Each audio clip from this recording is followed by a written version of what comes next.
அனைவருக்கும் வணக்கம். கணிதம் கசப்பல்ல கற்கண்டு. இந்த சம் பாருங்க. அக்டோபர் 1ஆம் தேதி ஞாயிற்றுக்கிழமை என்றால் நவம்பர் 1ஆம் தேதி என்ன கிழமைன்னு கேட்டிருக்காங்க. இப்போ அக்டோபர் மாசம் எத்தனை நாள் இருக்கு?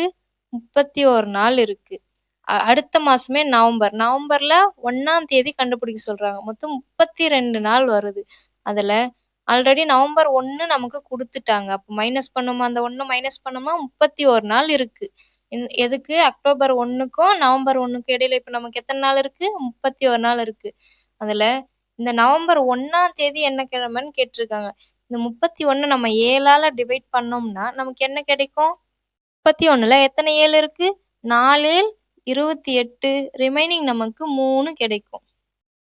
இந்த மாரி ரிமைனிங் கிடைக்கிறது நம்ம என்ன சொல்லியிருக்கோம்? 0லேருந்து எழுதணும்னு சொல்லியிருக்கோம். 0, 1, 2, 3.